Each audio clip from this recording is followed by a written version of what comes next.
வணக்கம் சகோதர சகோதரிகளே. இன்னைக்கு நாம் பார்க்க போகிற காணொளி திண்டுக்கல்லில் பஞ்சம்பட்டி அப்படிங்கிற ஊரில் இருக்கக்கூடிய திரு இருதய ஆண்டவர் திருத்தலத்தை பற்றி தான் பார்க்க போகிறோம். வாங்க பார்க்கலாம்.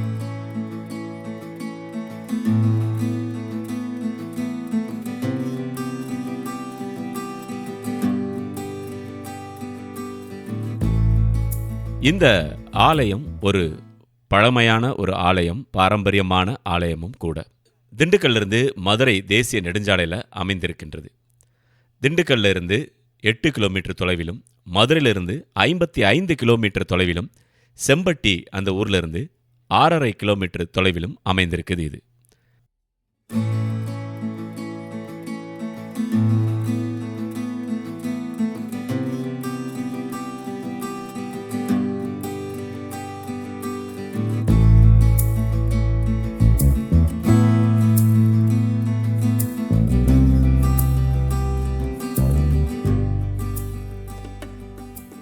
முன்பு காலத்தில் அடர்ந்த காடுகளுடைய பஞ்சம்பட்டி பகுதியில் ஒரு சில கிறிஸ்தவ குடும்பங்கள் வாழ்ந்து வந்திருக்கிறாங்க.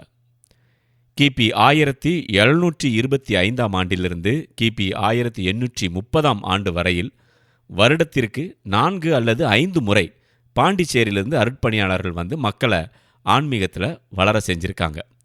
2/6/1836 பங்கு ஆரம்பித்து ஒரு சின்ன ஆலயம் எழுப்பப்பட்டிருக்கு. இயேசுவின் திரு இருதயத்திற்கு அந்த ஆலயம் அர்ப்பணிக்கப்பட்டிருக்கு. இந்த பங்கோட கிளை பங்குகள் கம்பம், கூடலூர் வரையிலும் பரவி இருந்துச்சான். இதுபோக 96 கிராமங்களை கொண்டு இயேசு சபை குருக்களால் வழிநடத்தப்பட்டு வந்திருக்கு. அமிர்தநாதர் அப்படின்னு அழைக்கப்பட்ட அருட்தந்தை ஜூலியஸ் லார்மே அவர்கள் தற்போதுள்ள இந்த திருத்தலத்திற்கு அடித்தளமிட்டு 2/6/1893 அன்று பணிகளை வந்து ஆரம்பிச்சிருக்காரு. வருஷத்தை பார்த்தீங்களா, எவ்வளோ ஆண்டுகளாயிருக்கு பாருங்க. 1901 ஆண்டில் தொடர்ந்து வந்த அருட்தந்தையர்களால் சின்ன சின்னதாக ஆலயம் வந்து அப்படியே கட்டப்பட்டு வந்திருக்கு. அருட்தந்தை நெஸ்ப்ளூஸ் அவர்கள் ஆலய கட்டி முடிச்சிருக்கார். அருட்தந்தை நெஸ்ப்ளூஸ் நினைவாக 1918 பாஸ்கு மேடை வந்து கட்டப்பட்டிருக்கு. அருட்தந்தை அந்தோணி பர்னாந்த் அவர்களுடைய முயற்சியால் தற்போது இருக்கக்கூடிய இந்த அழகான பீடம், அதுக்கப்புறம் தூத்துக்குடியை சேர்ந்த மக்கள் உதவியால் ரூபாய் 2000 செலவில் புனித சூசேப்பர் தேக்கு மரத்தினால் செய்யப்பட்டு 6/11/1921 அன்று நிர்மாணிக்கப்பட்டிருக்கு. அதுக்கப்புறமா அருட்தந்தை பிளாஞ்சார்ட், அருட்தந்தை சேரே ஆகியோரால் இந்த ஆலயம் முழுவதுமாக கட்டப்பட்டிருக்கு.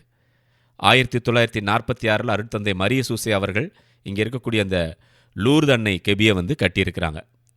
அருட்தந்தை லோபோ 1948 1957 வரைக்கும் இருந்திருக்கிறாங்க. அவங்களுடைய காலகட்டத்தில் இந்த திருத்தலத்திற்கு மின் இணைப்பும் நற்கருணை பெட்டியும் வந்து அமைச்சிருக்கிறாங்க. அதுக்கப்புறமா 1974 அருட்தந்தை மரியநாயகம் அவர்கள் இந்த திருத்தலத்தை புதுப்பிச்சிருக்கிறாங்க. அருட்தந்தை அற்புத சுவாமி அவர்கள் பாஸ்கு மேடையை கொஞ்சம் திருத்தி அமைச்சிருக்கிறாங்க.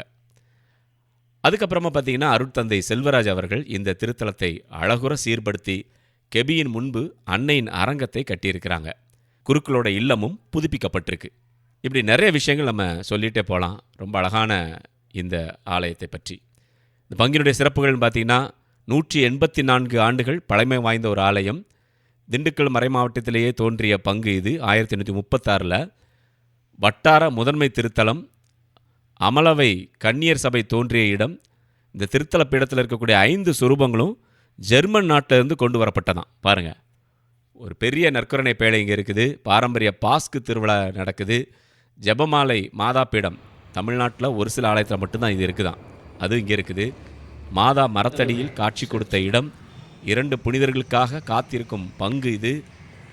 பாருங்கள், எவ்வளோ ஒரு பெரிய விஷயங்கள், எவ்வளோ ஒரு வரலாற்று சிறப்பு மிக்க ஒரு பங்காக இது இருக்கின்றது. பாருங்கள் நண்பர்களே, இந்த ஆலயத்தினோட உள்ளே பாருங்கள், முழுக்க பார்த்திங்கன்னா ஃபுல்லாக சுரூபங்கள் தான்.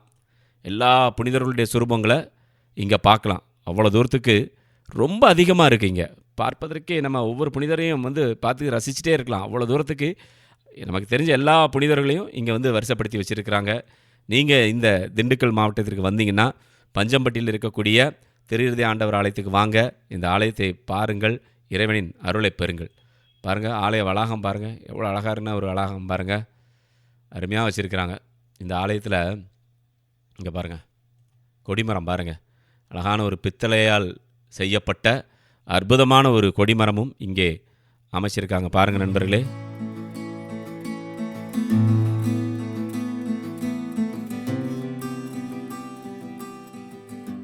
பார்த்தீங்களா?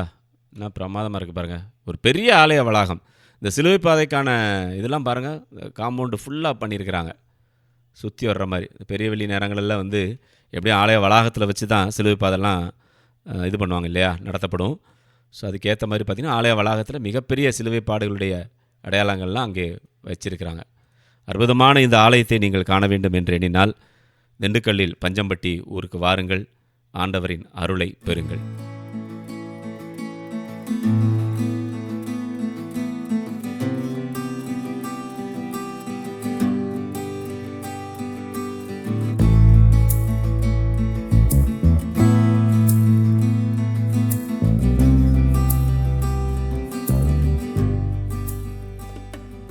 இந்த காணொளி உங்களுக்கு பிடிச்சிருந்துச்சுன்னா மறக்காமல் லைக் பண்ணுங்கள், ஷேர் பண்ணுங்கள்.